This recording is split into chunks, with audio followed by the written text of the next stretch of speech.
Good evening, ladies and gentlemen, and welcome to another episode of Soshing with Suntwe. Today is a little bit different. We're having one of our panel discussions, which is great. I love these panel discussions because we get to look at topics from all sorts of different perspectives. From here, we're looking at this topic from three very varying perspectives. We've got me from Zimbabwe, we've got Greg from Bristol, the United Kingdom, and we've got Jim from Florida in the USA. So we're going to be talking all about navigating change. For those of you who haven't been with us before, please drop a comment. Anyone, even if you have, drop a comment. Let us know you're there. Tell us where you're watching from. And guys, get involved in the conversation. I'm going to put it out there now. Since the topic is navigating change, drop in the comments something in your life where you've had to navigate change. Let us talk about it with you. Let's discuss it. If you're going through something at the moment, let's dive into it a little bit. Maybe we can offer some perspective. Maybe we've had some similar experiences. Maybe someone else in the comments has. And let's work these things and get some good education on the whole thing. For those of you who don't know, Soshing with Suntwe is a weekly broadcast, and we are here every week. Different guests, different topics, different things. And every week we try to broaden our horizons. We try to explore as many perspectives as possible and bring you as much ideas and cool shit as we can, because we want to broaden everyone's horizons, especially me. That's my goal. My whole thing is just to broaden my own horizons, learn as much as I can, and get as much information from as many different sources so I can make good, educated decisions on everything in my life. We're not here to push agendas. If you've seen ones before, we explore perspectives without trying to push any specific outcome. We just give different views, and you do it with whatever you like. Well, I started rambling. If you will excuse me now, I'm going to hand over to Jim. Jim and Greg are going to introduce themselves, tell you who they are. Jim's going to take it away a bit. I'm going to do what I normally do and do all the sharing and stuff. So instead of sitting there looking at me blankly while I do that, these guys will take over. So thank you, Jim. Thank you, Greg, for being with us. And let's get this show on the road. Awesome. I'll let Greg do his intro, and then I'll do my intro and kick off the topic, if that's cool. Absolutely. Thanks, Jim. Thanks, Paul. Well, I'm Greg, and I'm a small business consultant or coach, and I write books, do a podcast, I have a few different things cooking, create courses and stuff like that. But I'm generally a person who's very, very interested in the mind, most of all. So I couldn't be on with two better guys here. So that's basically me. I'll hand you over to Jim. Awesome. I am an entrepreneur, a newly minted entrepreneur. I also am interested in mindset, and personal development is the core of pretty much everything I do in my life. Launched a business this year in the middle of COVID. Was a avid traveler previous to that. Hope to do that again. That's how we met. That's where we met. I was backpacking my way through Southern Africa, and we just happened to meet, which was awesome.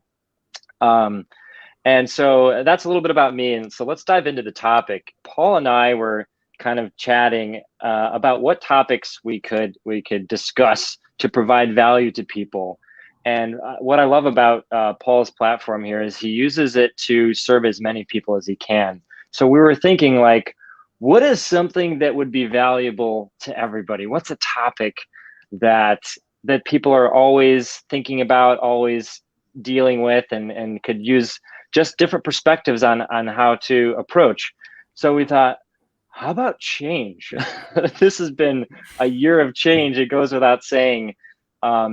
For everybody, in some challenging ways and some positive ways. So I love the way Paul put the word Paul put before change, which is navigating through change. See, change is going to happen whether we want it to or not. And so the key is to not resist it. The key is to navigate through it.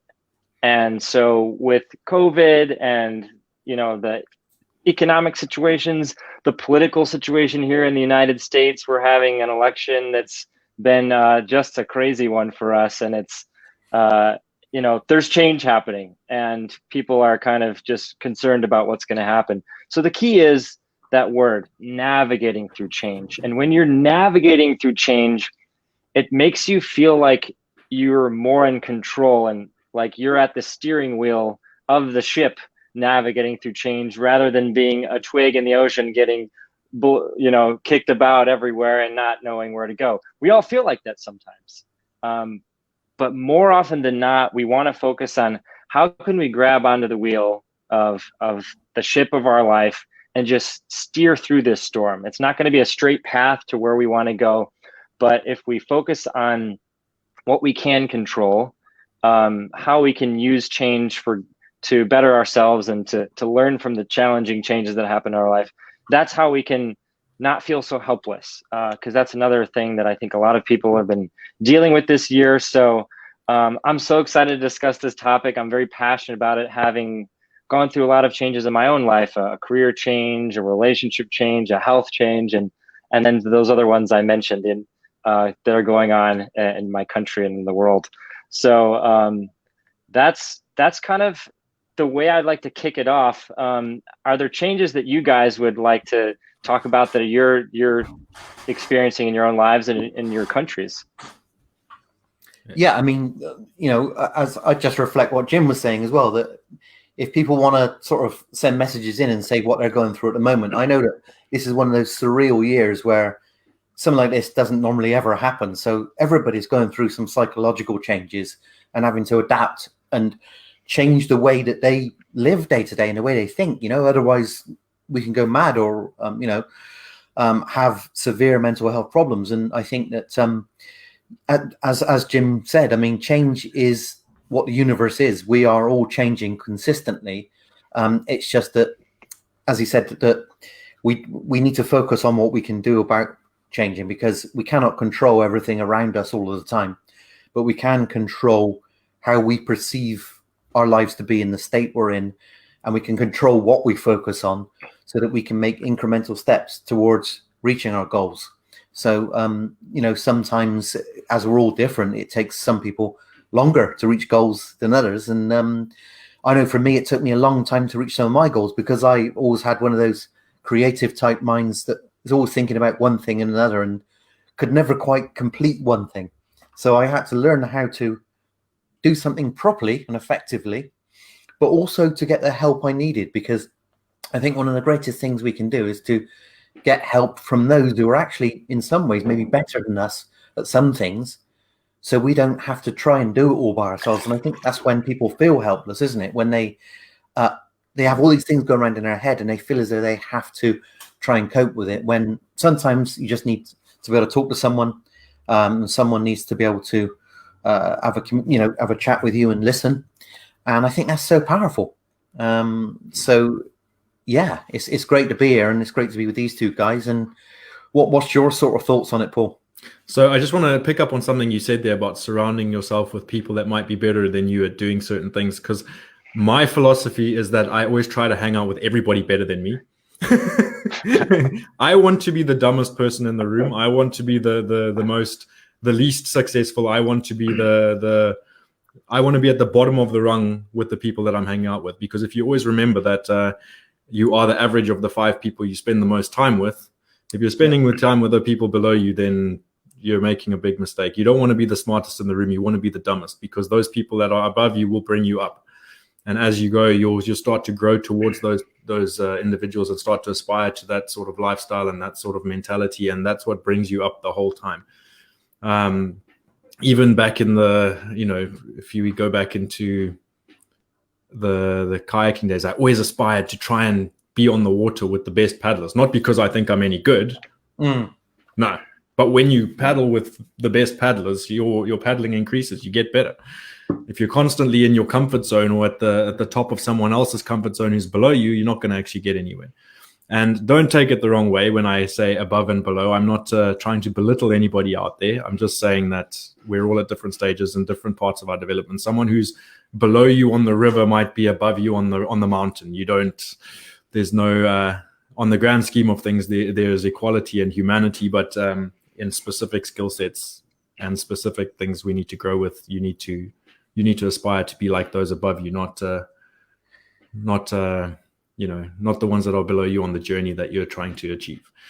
The thing that I find so amusing, though, is the human resistance to change, and how change is something that the human mind seems to resist extremely, extremely hard. We don't want change.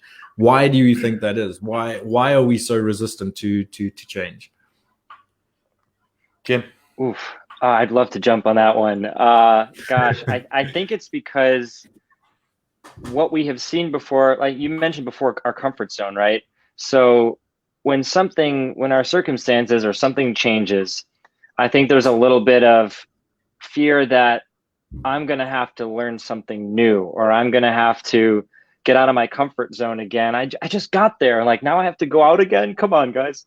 I think it's just a little bit of that fear of the unknown.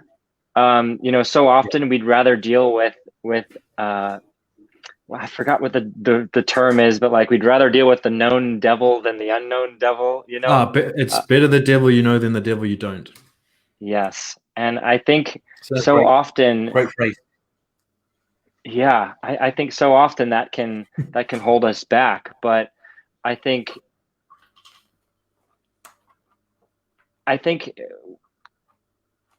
what am I trying to say here?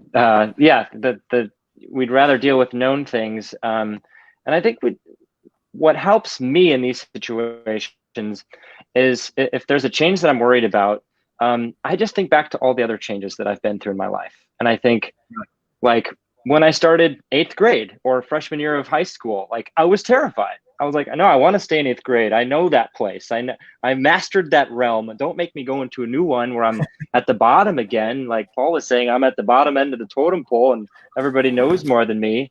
But how did it turn out, right? We all survived. We all survived high school. But so when I'm dealing with a new change, I always remind myself of all those times when I thought this new environment was going to be so difficult and I couldn't handle it. I used an old example of high school, but for me, learning salsa dancing, I always experienced that when I got to the next level. I always thought, I'm never going to learn this. Like, I'm not Cuban enough. But I just reminded myself, Jimbo, remember you thought that on day one, and look at how you're doing with those basic moves now. So I think our fear of change comes from a little bit of self-doubt, but we can regain our self-confidence when we remind ourselves of all the things that all the changes that we've overcome in the past. And then we realize, like, I don't have to become somebody different in order to master this change, in order to navigate through this change. I just have to be me, because me is who got through all those other changes before. So I think it's just important to put things into context like that. I've got two things to add to that. Firstly, I can relate totally on the salsa dancing side, because when I used to do ballroom in Latin, I used to the ballroom side of things. I was confident as confident can be. The structure was good for me. The formality of it was good for me. Everything, and I was always good with that. That was inside my comfort zone. But then the Latin side scared the shit out of me, because now you have to try. Like, Latin, you can learn all the steps in the world, but no one can teach you to be sexy. And when you now have to try and be sexy, it's a little bit intimidating, and you feel so fucking stupid. So on the salsa side, I completely relate, and it took me a long time on the Latin side to try and find my sexy, And many might argue that it still hasn't been found, but that's another discussion for another day. The other thing is, talking about the change stuff, it all boils down to the old thing of fear, doesn't it? And fear is always in fundamental basics of our human psyche. And basically, you're in love or you're in fear, and you're either in a state of progression or in a state of recession. Those are the two situations. And I was listening to another podcast recently. Just for anyone who doesn't know, I am an avid podcast listener. And I am religious about a specific podcast. If you want to go and listen to it, it's called Impact Theory. It's amazing. And I listen to podcasts when I'm working out, when I'm training, when I'm running. I listen to podcasts when I'm driving. I listen. My thing is, if I'm doing something where my mind is idle, I listen to podcasts, because that's time that I can put education in my head. So if I'm running, I'm educating. If I'm driving, I'm educating. If I'm sitting there lifting weights, I'm educating. I don't listen to music in those times. Music is for dancing and partying. Maybe I party too much. I don't know. But the podcast I was listening to had an interesting thing. They were talking about our fundamental basis of fears that we had, like social fears, and the fears that we have based on social fears, because we are basically herd animals, community animals that live in communities. And back in the day, our survival depended on being a part of the group. And the worst thing that could happen to you was to be ostracized from the group, because then you'd be chucked out into the wilderness and you would probably die. So we've evolved away from being afraid of the lion and the tiger and afraid of the animal that's going to eat us. And our fear is based more in like excommunication from the community. And they called this this phenomenon FOPO. So it's fear of people's opinions. And we need to realize now that we've evolved past the point where extradition from community is going to kill us, and that it's not going to kill us, and that people's opinions are not actually going to do much to us. So that is where the progression comes, is when you realize there's nothing actually to worry about and we're not going to die from other people's opinions, then you can start moving forward on it. I might have gone on a tangent. No, I want to pick up on that, actually, if you don't mind, is go for it, mate. Talk about human conditioning as well. And every single person's got a backstory, and an experience going back, and we've all got some, I guess you could say, limitations or certain areas which we may need to work on a little bit, because someone once said to us that we weren't good enough, or you should do better, or whatever, And I think that if we don't tackle our own conditioning, then that's what could disable us, because obviously the human mind is capable of such immense growth continually. And it's the one thing that we negate the most very, very often. So we live in very limited routines and habits if we're not careful, because of the comfort thing, of course, and of the fear of, I better not go down that street because I've never been there before, And I think the more you expose yourself to things you haven't done, you realize that actually the image you've built up in your mind is so intense, just like the same kind of energy you give to a great holiday memory, but for worry, that it can disable you before you've even got there, and actually prevent a lot of people from reaching their own full potential, and it's a bit like the fear of death or public speaking stuff. Now, I don't fear death only because I've studied it, and I've studied near-death experiences, and I've studied, I've looked at lots of TED Talks and things like that, and I'm an open-minded person. I don't necessarily believe one thing or another as such, but I'm open to be proven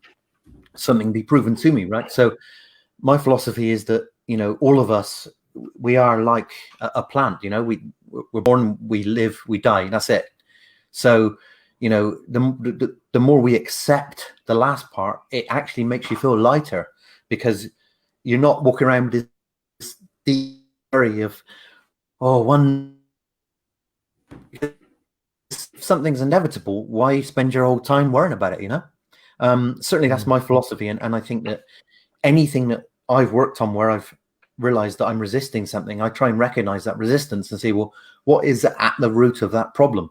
If it's something like public speaking, am I scared of going wrong? Am I scared of sounding stupid? Am I scared of everyone looking at me? So I try and write down these things and look at them rationally and tackle them one by one. And actually, it's a great sense of renewal, isn't it, when you can walk into a building that you've never been in and go to an event that you thought you'd worry about, and you're there, and you're alive, you're comfortable, you've made it, but you've made yourself feel kind of terrible getting there, and it's, I just think that we can learn from our own pasts so much, because and what Jim said earlier about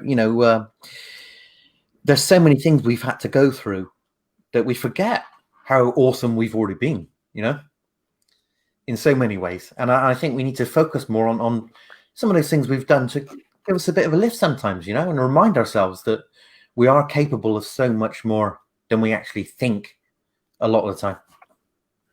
Absolutely. Yeah, I want to mention too that we're talking a little bit about kind of external change that happens, like experiences we've had, and the economy and the political environment, all that. But I want to also bring into the discussion like internally initiated change. So not change from the outside, but like what are changes that we want to make that originate from us, like change on purpose. I have an example I want to share of a friend that I'm super proud of him because he went through a big change in his life. But before I share that, I want to share something I learned from a mentor of mine, Tony Robbins. He says that beliefs are what drive behaviors.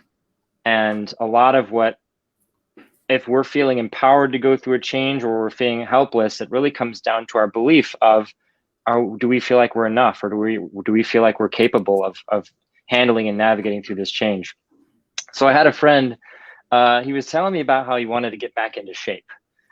He said, when I was in high school, I was an athlete.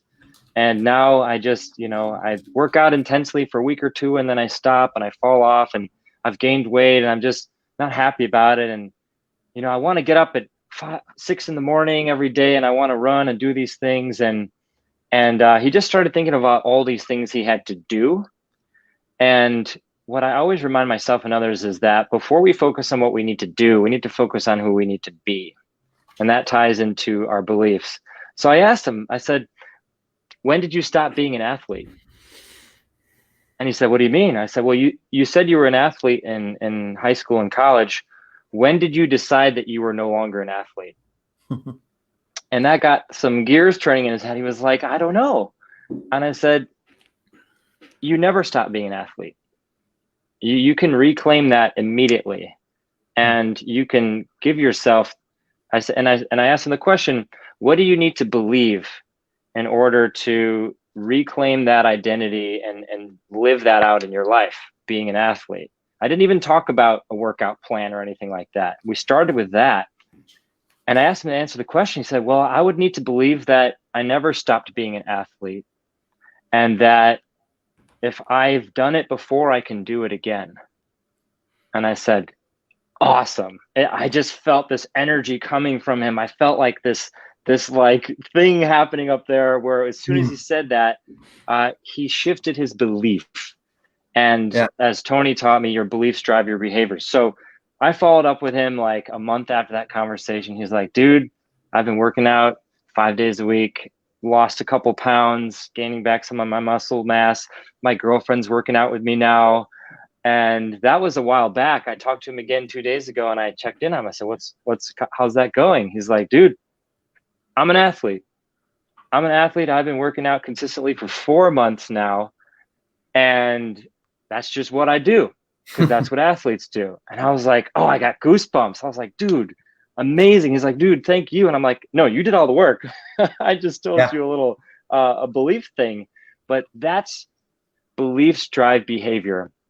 And we have to think about who we need to be first before we focus on what we need to do for these changes. And that's so important because if our conversation went into, okay, so 6 a.m. Monday to Friday, you got to knock out 4 miles a day and then you got to eat, X number of calories. If we got into all that science stuff, which is important, first, it wouldn't have felt right. It wouldn't have worked because I think what happens is if we don't claim the identity first, then the actions, we feel like we're an imposter. We feel like, who am I? Like we might have some success from just grit and, willpower, but if we don't claim the identity first, then we're going to feel like we're just not being ourselves. But if you say, I am an athlete, therefore I, and then answer that with what you want to do, what you need to do, then that's how you can stimulate some of that change in your life. I have a couple of, that's one of several examples I have of people, but I have found that to work so well with people. And so I wanted to share that with the listeners here. If they want to think of like, okay, what do I do? Where do I start? Start with who you need to be and start with your belief and ask yourself the question, who do I need to be in order to achieve this outcome, achieve this transformation that I want to go through in my life? So I've got 2 things to add. I'm busy, like, as you're talking, I'm like writing little notes, like, because I keep hearing and then I forget. My brain doesn't hold on to things long enough. So interesting with what you're saying about being, and coming from your belief system first. I think we've been conditioned a lot in the world, especially in the last probably 50 years, where, the commercial world has really taken off. By commercial, I mean advertising and media, and people constantly telling you what you have to have and what you have to buy and what you need to have to be happy about this. And buy this and she will love you, and spend your money on this and you'll look like you've got a big willy when, and all that nonsense. And we've been given this have do be attitude. If I have this, then I can do that, then I can be that. And if I have this, then I can do that, and then I can be that. If I can have all this money, then I can do the retirement and I can be happy. Whereas you really need to flip that around and start from the be, then the do, then the have. So if you work from a be, do, have point of view, then you're winning, in my opinion. Yeah. The second thing that society has conditioned us to believe for a very long time, I can't say how far back, but if I look at my dad's era, and just to give you an idea, my dad's probably not the same as your dad's era. My dad was born in 1927, so he was an old man. I think my dad's era had a more realistic approach to life when it came to discomfort, because again we resist change because of discomfort and fear of going outside of our comfort zone. And I think the thing that's been started to be bred into us again from the advertising and the have do be attitude, have this then, is that they've conned us into believing that discomfort is the bad guy, whereas in actual fact, comfort is the bad guy, not the discomfort. The discomfort is what galvanizes you to move. If you sit on a chair and it's uncomfortable, you get up, you move, you find a better chair. If the chair is comfortable, it doesn't matter if it's in a bad place, you will still sit in it. It's a really, really strange analogy that just popped out of my head. I don't know if it works, but it seemed right at the moment. And we need the discomfort in order for the growth to happen. You go to the gym, you feel discomfort, your muscles grow. You go to the gym, you feel no discomfort, your muscles are not growing, chum. Exactly. Yeah. So I think the association that's been built around discomfort of it being a negative thing is awful. And if you change your perspective and your attitude around it, then if discomfort becomes your friend and discomfort becomes something you really strive towards, and discomfort is something that you push yourself into at every given opportunity, it becomes your comfort zone. And for those of you on the podcast, you can't see my face. There's a lot of gymnastics going on here. Facial gymnastics. But yeah, I think it's so important that shift in mental state of going from discomfort being a bad thing into a positive thing is what's important. And that was a massive shift for me. I was in a terrible mental state. A terrible thing of entitlement, like I deserve this, I should have this, why don't I, blah, blah, blah, blah. And I was killing myself as a result. And only when I suddenly decided I'm going to embrace the discomfort, I'm going to embrace the growth process, I'm going to take accountability for myself and stop being such a little fucking pussy. Don't be too hard on yourself now. Sorry? Don't be too tough on yourself now. Then I realized, you're being an entitled little prick. You need to pull your head out of your ass and actually galvanize yourself and do something. So, and what a beautiful journey it's been since then. So, yeah, that's my 5 cents on discomfort and have do be versus be do have. Please feel free to crucify me in the comments if you disagree. I'd like to chat it out as much as possible. I got something about that, which is also that, it's not everybody knows that if we stay comfortable, we often get overweight, right? Or I'll keep drinking pints, be all right, or get comfortable thinking the wrong things. But we're gonna, it's gonna hit us back. You know what I mean? Because our physical health's gonna go down the hill, our mental health's gonna go. So we've got the signs and messages. It's just they're so obvious that people miss them. Yeah. People just get so much set into a groove that they think that that's what their life actually is. So their perspective has them in this mental, physical, whatever emotional situation, which isn't real. It's just based on what they're thinking. Of course, we craft our thoughts, and we create them. So we are not necessarily our thinking. And if we ever get into a stage where we can be still and be human beings and meditate or just sit somewhere in nature, we start to sort of connect again with this feeling of strength and power, and realizing that, the crazy world around us isn't us. It may be around us, maybe a lot going on. And as you were saying as well, Paul, about the conditioning and with the media and social media and so on, it's kind of like a double-edged sword, isn't it? Technology with that, because we can use it as a great tool like this, but if we abuse it, we become its slave, and then it starts to eat us up, because kids are becoming too narcissistic. They're having all kinds of things done to themselves to look acceptable to what they think society thinks they should be, and it's creating a whole host of sadness. And I just think it was a hell of a lot simpler when I was young to just have fun, go out partying. And I know that all teenagers go through phases of uncertainty and not fitting in and so on. So it's tough enough as it is. But now with this added medium, as it were, it can really pile on the pressure for the young folk. And I think people just need to be aware of what they are becoming attached to and addicted to, potentially, because it's those things and those signs which you just got to be a little bit aware of. And the more we try and escape the lives that we're in, that really is just proving that we're running away from something which needs to be dealt with. Because, we all like a nice holiday. We all imagine it, and we've got great memories of nice holidays, and we have a break. But the reason we enjoy it is because we don't have to think for that period of time. But we can learn not to think as often as we like, more so that we don't do our own heads in, And we've got to remember that we are the masters of our own minds and lives.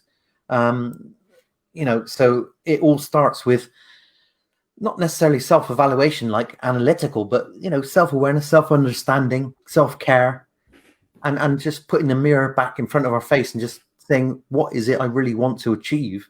But why? What will that give me? It's not just necessarily a reward that someone's going to say, yeah, you're brilliant. It's got to be done for us, by us. On that, about worrying about what other people think as well, there's two things I want to say about that. This is going back to the FOPO thing, the fear of other people's opinions. One, if they don't pay your bills, don't listen to their opinion. It means nothing. Secondly, never listen to the opinion of someone you wouldn't ask advice from. Yeah.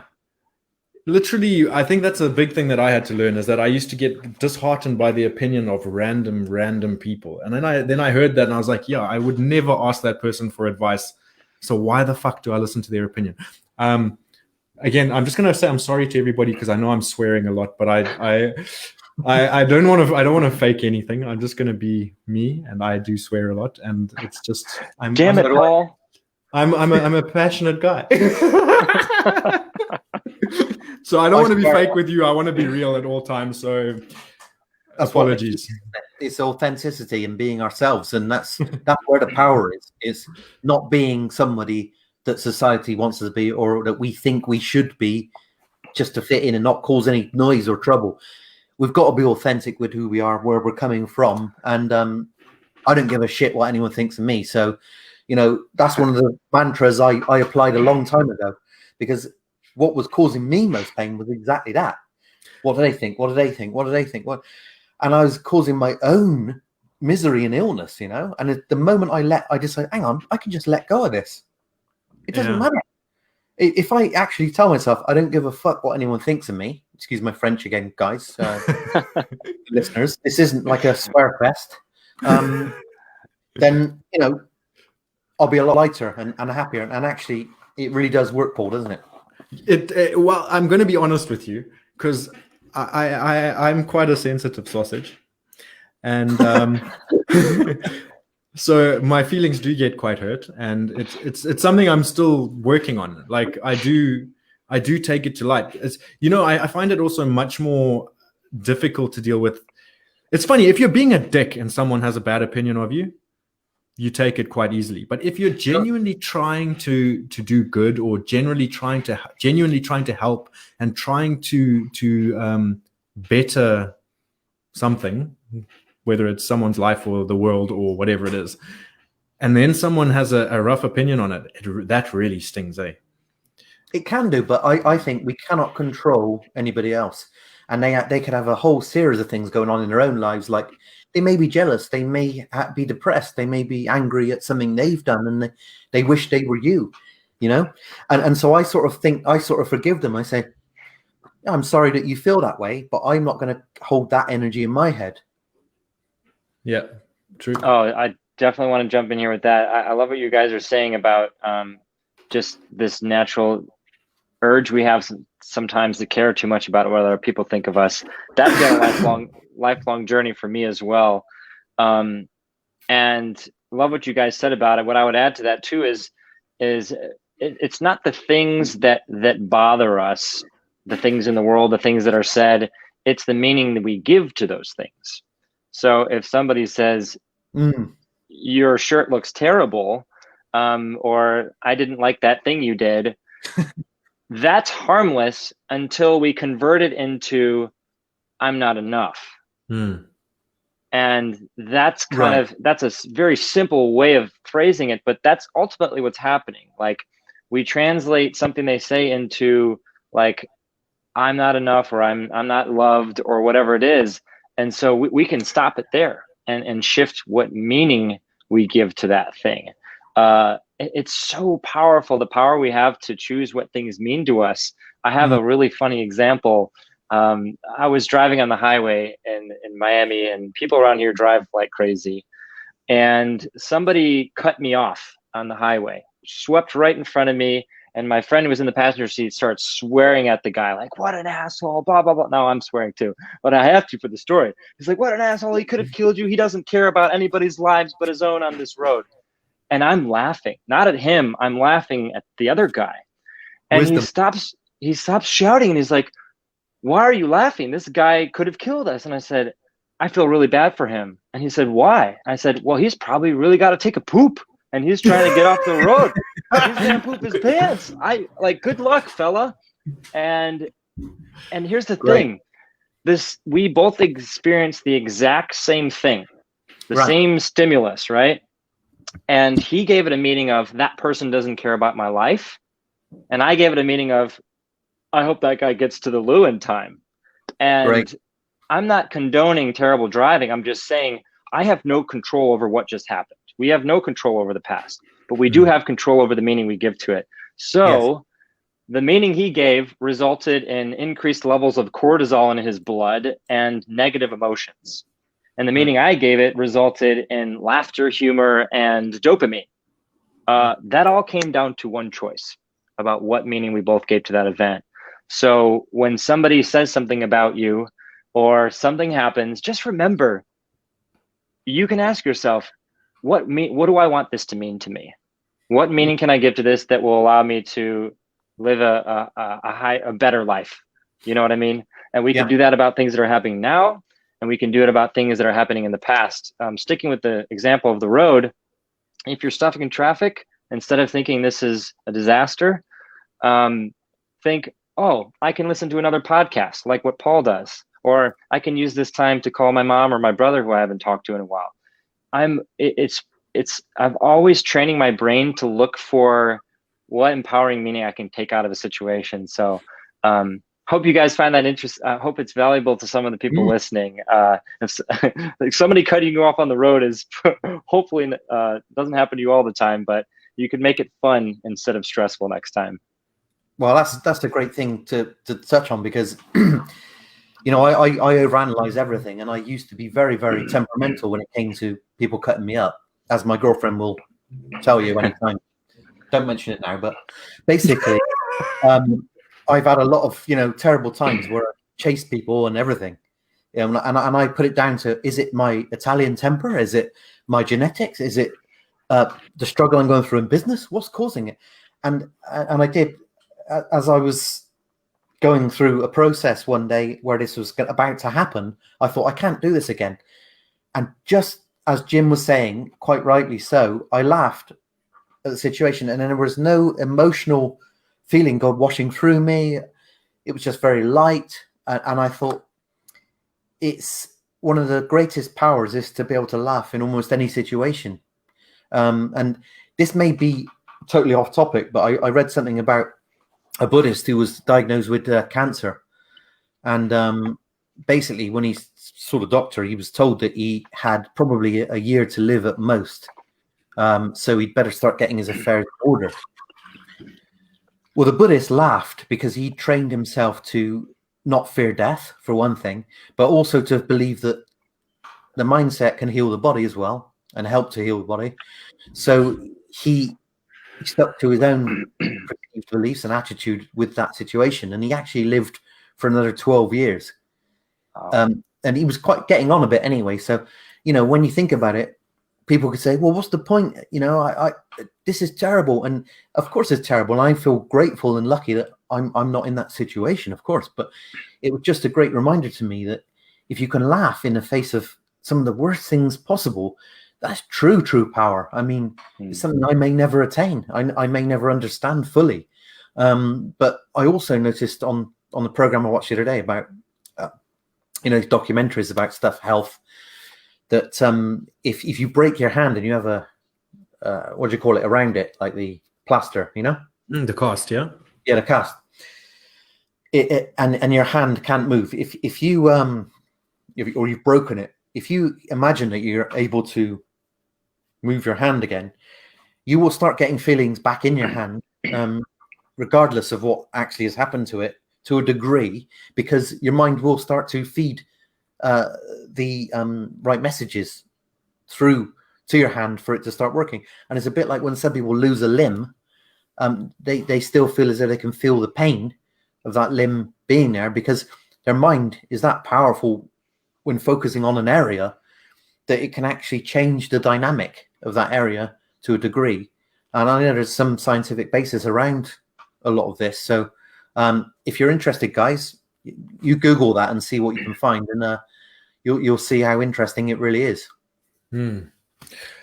Right. We have got roughly 18 minutes left. It's not a hard and fast 18 minutes. It can go over. It's not. But I just want to say to everybody who's joined us so far, thank you for coming and getting involved in the conversation. We are going to keep going. I'm going to cover a couple of things, but this is your opportunity now to drop in any comments, questions, experiences you'd like to discuss, anything. We are so keen for you to be interactive with us. We don't want to just throw stuff out there. We want your opinions.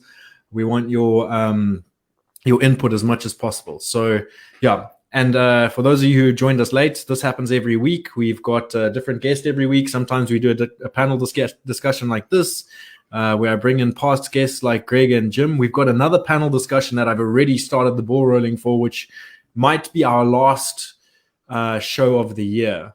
But it'll be in December sometime, because I've got a couple of guests lined up that are quite exciting for the next couple of weeks. But we're probably going to wind down season 1 of Soshing with Suntwe by episode 30, I would say. I think 30 episodes in a season is enough. And then I'll regroup and start looking for some other guests for next year. And I'll let you know dates when we'll regroup next year. And also, I need a bit of a holiday too. I've been doing this without fail every single week. So it's one of my biggest commitments in life so far that I've managed to hold up. It's been great. So please join us every week and get involved, and it's a lot of fun for us. Hopefully it's a lot of fun for you. If it's adding value to your life, please share it with other people. Because I get nothing out of this except the joy of being able to educate myself and the perspectives and the growth that comes from meeting all these amazing people and discussing these amazing topics and sharing them with you. So it's completely free and always will be. And so happy days. We've got a comment from Abby Dent. Abby was a past guest on the show a couple of weeks ago. She's a legendary kayaker from Ecuador. And she is saying, there is so much I want to comment on this. I feel like there is a huge shift happening this year, and this conversation is resonating with discussions I've had with so many friends lately. As Jim said, this is the time to reclaim and find out who we are. Being a people pleaser for so long in the career and lifestyle I had, I can definitely see how I lost sight of what I wanted to do for myself and quality of life. Instead of what I thought was a positive energy, portrayed the opposite. Finding ways to change this has been such a learning experience. Thank you guys for this amazing discussion. Well, thank you for that amazing comment. Wow. Fantastic. Yeah. The next thing I wanted to say was to discuss. There's a quote that I've had up on my other screen here this whole time, and it's going back to the topic of change. And one of the big things it says, it's by George C. Lichtenberg. That's just going to make me sound clever. I don't know who the hell he is, to be honest. Thanks. Sounds important. Someone Google it and drop it in the comments. It's something good. Yeah, it's a good quote. It says, "I cannot say whether things will get better if we change. What I can say is they must change if they are to get better." So basically, you can sit around and things can be the same forever, or you can take action. Well, and that comes down to, sometimes I like it when you can use letters, like patience, practice, perseverance, things like that stick in my mind. So I always think that something I lacked was patience, because I would say, why isn't this happening now? And that was a bit like that entitlement thing you mentioned, of going, oh yeah, but I deserve this, I deserve that. But then you almost learn through beating your own ass that you have to be patient because it's taking time. You just sort of relax into it and say, I can be patient, because as long as you persevere and you practice every day on what you're trying to focus at achieving, step by step, incrementally, you will get there, and it's only our perceived limitations and conditions that we have taken from the past that tend to block our own potential. And so, yeah, I mean, that's certainly what's helped me the most, and realizing that some of the things I believed for so many years as a kid, which made me fearful and anxious and depressed and things, they weren't real. They were just someone else's beliefs and actions that were around me. So I just looked at them as an impressionable kid and went, oh, that must be real. Right. So we're supposed to fear everybody, and every situation we're supposed to be anxious in. So I grew up thinking, oh, I can't handle, I'd be trembling with fear in college and interviews, and I thought, isn't being very kind to myself, like, yeah, fear is a gauge, we can sort of say, well, I'm fearful, but we can also go, I welcome you, fear, I accept you. Come and join me now. Like the anxiety, come and join me. And my panic attacks that I used to have just disappeared one day when I said, I'm not scared of them anymore happening, because it was the fear of the fear. So, there are lots of little neat tricks that we can apply if we really want to, and they can make such a huge difference. Wow. Can I jump on that, Paul, real quick? Okay. Greg, love what you said about welcoming fear, welcoming the anxiety. One thing I've learned myself is that their emotions are not inherently good or bad. Emotions are just signals to us. So when we feel fear, that's just, instead of feeling bad that we feel fear, or instead of feeling fear for the fear, the way to look at it is, okay, this fear is a signal. What does it mean? I'm probably doing something I've never done before. And again, when we bring self-awareness to those situations, self-awareness always leads to choice. And so we choose what meaning we want to give to that. Every time I go on a speaking engagement with like 3 people or as many as this is, I feel a little bit of like nervousness. Sure. And I used to feel like, well, that nervousness, the meaning I used to create was that nervousness means that I'm not good enough, or I'm scared, or I'm not brave enough. And now I think before I come on a call like this, I feel a little bit of that nervousness. I'm like, awesome. That means I'm pushing my limits. That means I'm getting out of my comfort zone. And then with that meaning I give it, I get to feel good. I'm like, awesome. I'm challenging myself. I want to challenge myself. I want to push my limits. And the thing is, like, reeling this back into the topic of change, like if you want to go through change, you have to do things that are new. And And so if you want to transform your body or your career or whatever, or your relationships with your significant other or your family, you don't have to be great to start, but you have to start to be great. Everybody starts from the beginning, right? And so that's something I would remind people to think about. And another thing is, I'm just sharing with all of you the things I tell myself all the time. And so another one I have is don't measure your self-worth on what you already know. Measure your self-worth on what you're willing to learn. And so if anybody ever makes fun of you for starting small, for not knowing, for asking a dumb question, for making a mistake, just remember that people that are doing better than you will never make fun of you, first of all. Second of all, measure your self-worth based on what you're willing to learn. So if you're willing to go out there and make mistakes and learn, like, that's where your worth comes from. Don't ever let a judgment from somebody bring you down to their level. And I'm not saying this because people do it because they're evil. I think, Greg, you said this earlier, that it's just something that happened in their life that they're dealing with. So just reclaim that choice of what you want to give, what meaning you want to give things, and go try new things. Like this has been the shake-up year. This has been the year where God, the universe, whatever you believe in, was like, okay, humanity, like, let's flip everything over.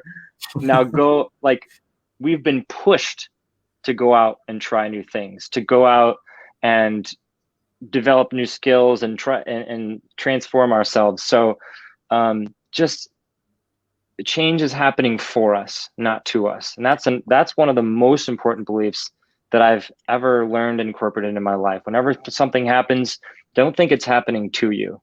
Remind yourself that it's happening for you. It's happening for you to learn something. It's happening for you to struggle, have a meaningful struggle, so that you can not only become stronger yourself, but you can support somebody else who goes through that next. Everything that you deal with and you overcome, you are now empowered to teach your kids about how to overcome something like that. Things are always happening for us. And that's the core belief I'd love to share with everybody. Again, learn that from Tony Robbins. I've mentioned him twice because he's awesome.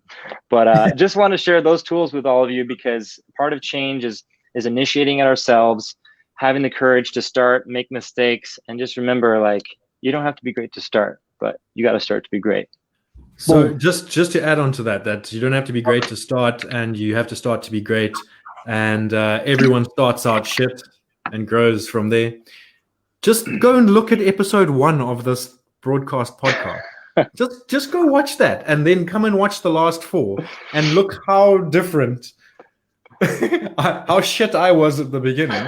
And not that I'm great now, but that I've grown a lot over the last 27 episodes. I just realized this is episode 27, so we might have to go over 30 this season. We don't know. I'll see what I can do.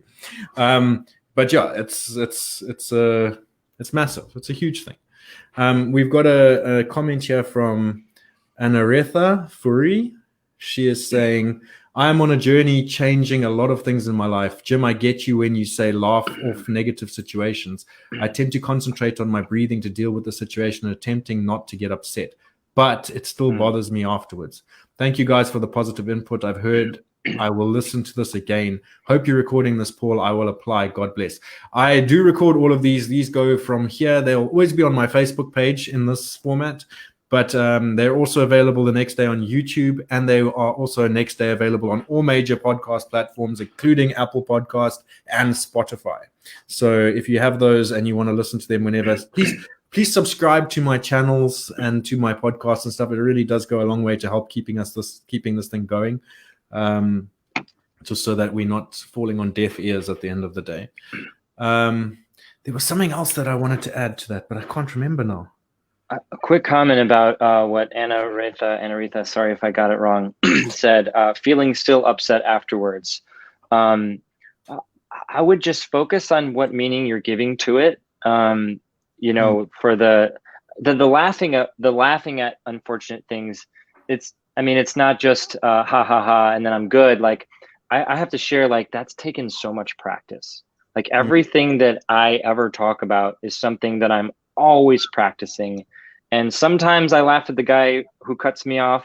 Sometimes I don't right away, because I forget, and I don't get it perfectly every time. So I think just one thing I would love to add to that is just it's a practice. It's a practice to remember to choose what things mean. It's a practice to remember that people's comments can't hurt us and don't determine our self-worth, and just give yourself grace with that. I love the word practice. I love how they say practice medicine, practice yoga, practice medicine and law, because it means you're never perfect. And that's something you strive for, yet you never can achieve.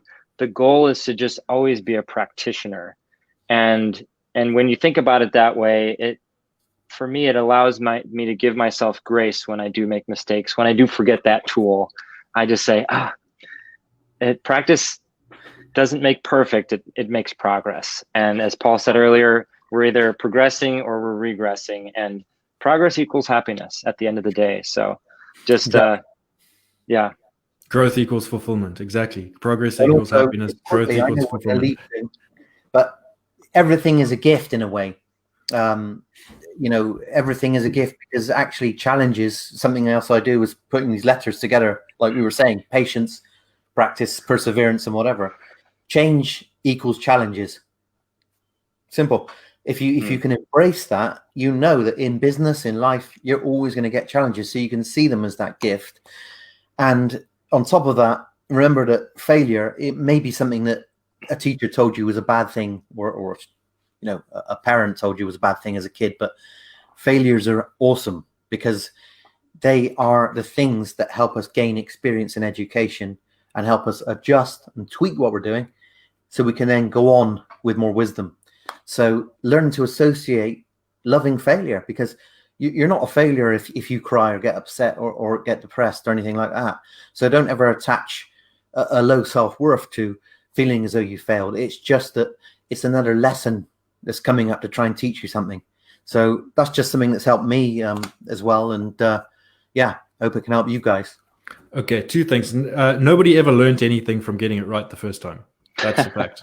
Right. So don't value that. Don't value success on the first attempt as much as failures are. Failures are far more valuable. You learn.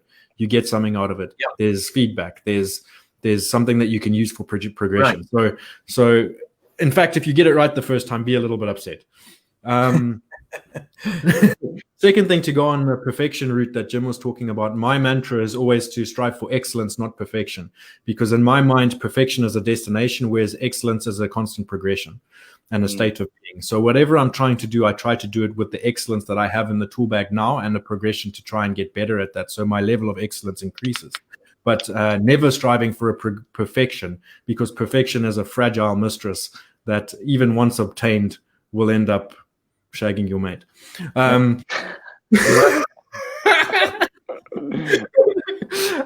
Sorry, I'm in a funny mood today. I've never heard that one before. I like it. Those I want those written on a motivational meme. Perfection is a fragile mistress that'll end up shagging your mate. Quote of the day. To wrap up, because we're running out of time. In theory, we've got 2 minutes left, but obviously I'm not going to be sticky about that. I'm going to drop a bombshell on you, gentlemen.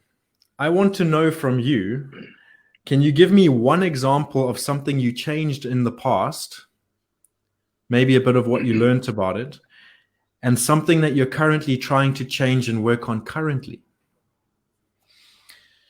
Shall I go first? Or yeah, if you got something, go for it. Yeah. Well, something I overcame, certainly, were mostly the mental things, not the physical. So the anxiety, depression, panic attacks, and I think a loss of not feeling an identity. I don't know why that was growing up in the way I did. So I worked on that, and I worked on after reading different books about self-love and so on, and acceptance.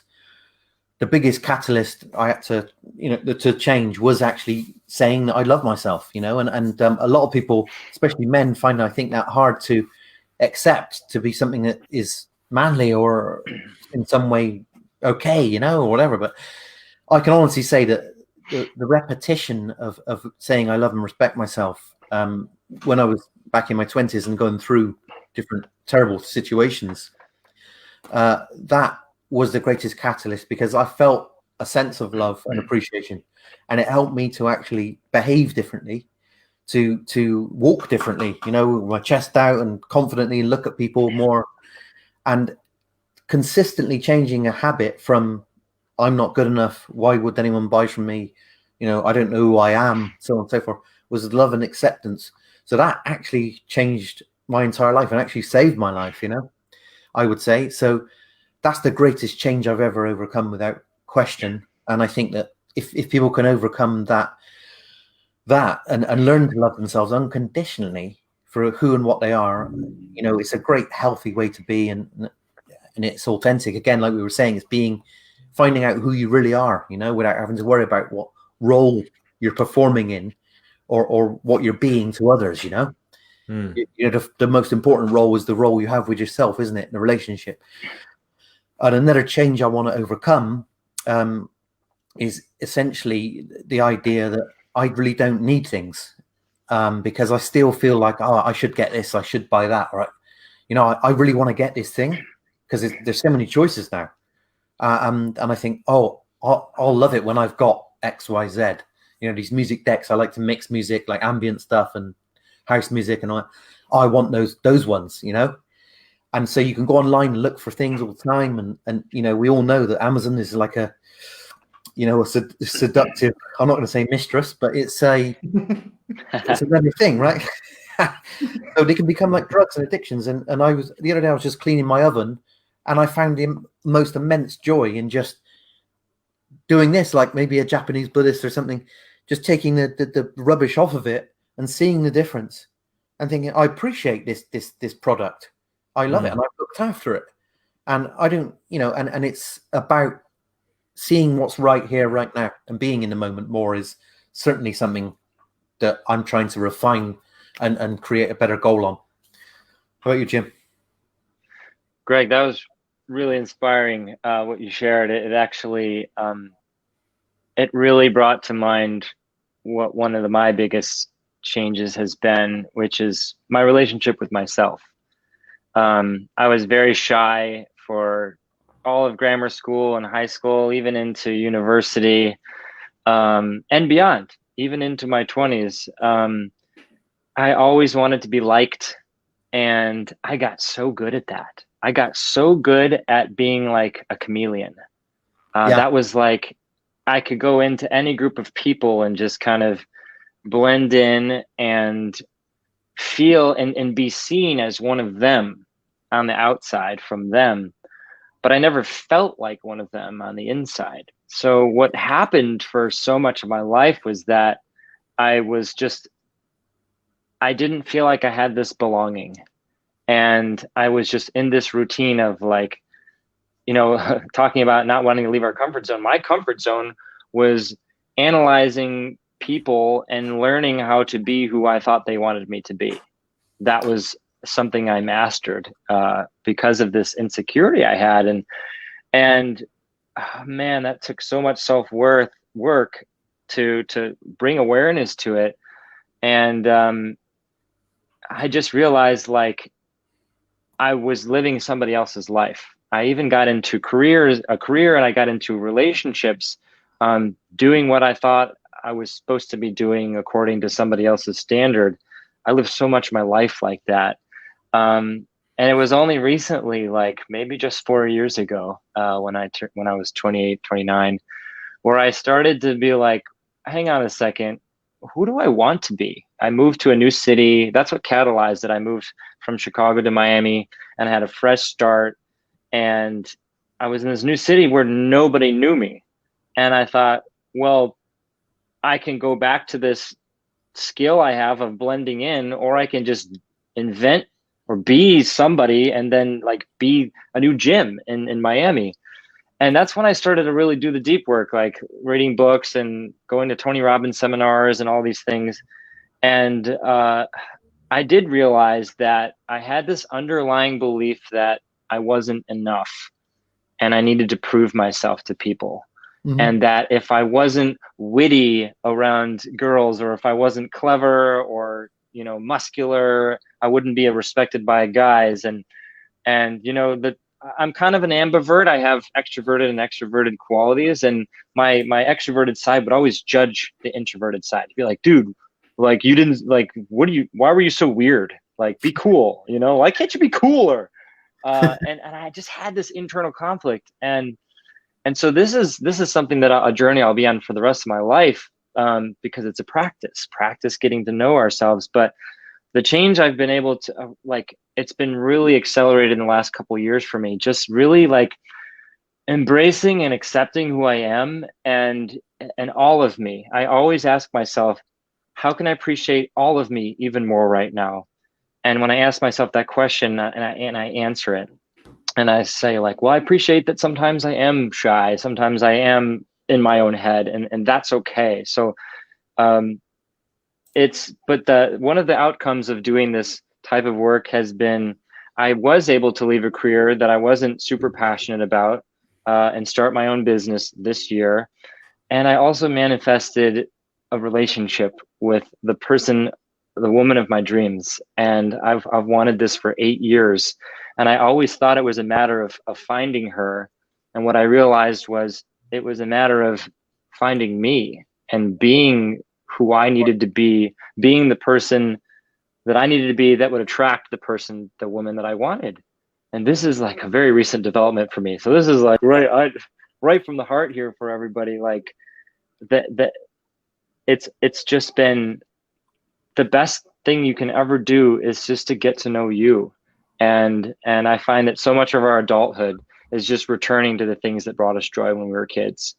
And for me, that's dancing, telling silly jokes, just giving love to people, and just being the sensitive, ambiverted person I am. I wasn't expecting this question, Paul, but that's right from the heart. One of the best changes I've ever been navigating through. It's been a powerful journey for me. Wow, Jim. That's beautiful, man. Congratulations. I'm stoked for you. Thank you. I suppose it's my turn. Yes. We're not letting you off the hook. Thought maybe I was going to sneak out of it.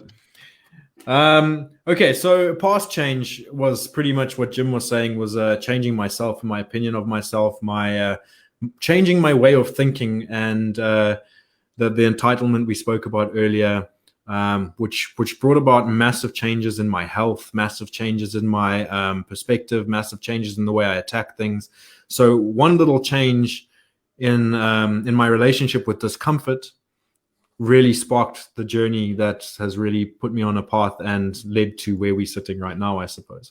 So that's a past change I can talk about. A current change that I'm committing myself to is changing the way I communicate with the people I love and the ones who are important to me. And by doing that, I'm making a commitment to be honest, open, vulnerable, real. No frills, no masks, no bullshit. What you see is what you get. That's 100% standing in who I am and meeting hopefully everybody, but especially the people that are important to me with that. I think this whole thing of meeting everybody, like, that's a little bit woo-woo, because there are situations where you have to put on a mask, you have to play a game, you have to follow certain rules to get things done. When you walk into a boardroom in a business, sure, be a human, bring your humanity to the table, but also it's a game. There's rules. There's going to be, you have to do what you got to do to do what needs to get the outcomes you require. But it's at the end of the day, as long as you're doing with the right level of humanity, it doesn't matter. So that's my commitment at the moment, is to really work on that, because I am traditionally quite a closed person. I don't open up very easily. I don't communicate very well. Talking a lot and communicating is not the same thing. I know I talk a lot, but I don't communicate properly. So that's where I'm at, and that's what I'm adding to this. Fabulous. Nicely Well, it's put. lovely to hear you guys talking about, your goals and what you're going to sort of make changes on. That's awesome what you've managed to achieve. I'm just super stoked for you guys, And on that note, I Yeah. think it's time to start wrapping up. Before I go, I need to say, though, that when this whole COVID stupid shit is over, the three of us need to go on a trip somewhere. We need to go together on a trip somewhere in the world, meet up, be in each other's physical presence, and spend some good time talking 100%. and hanging out. Because I think if we don't change the world, then I don't know what the fuck will. I would love to visit you guys over in the UK. Yeah, man. Yeah. You're welcome anytime, either of you, to our humble abode. Yeah, that would be sweet if you come over this side. That would be amazing. Yeah, well. Sweet. And on that note, everybody, ladies and gentlemen, thank you so much for joining us today. We're here every week. It's been amazing. Thank you, Jim, for joining us. I know it's funny timing for you. It's like middle of the day there. And Greg, you and I are at least on the same time zone. Yeah, it's been, I've really enjoyed today. I feel like I've really gained a lot from this experience today. It's not just been it's been amazing. So I'm stoked, and we need to do a lot more of these. Thank you so much for having me, and thank you to everybody watching and commenting. That's one of my favorite parts, just to hear from all of you, Sure. be it questions or comments. But thank you, Paul and Greg, for you guys. I feel like we could talk about anything, and I know that you'll really lay it out there, the honest truth from you, and I appreciate that about you guys so much. So thank you for having me. Likewise, mate. Thank you both, and thank you for listening, everybody. Appreciate Alrighty it. then. Good night, everybody. Ooh, I just clapped the mic. Cheers.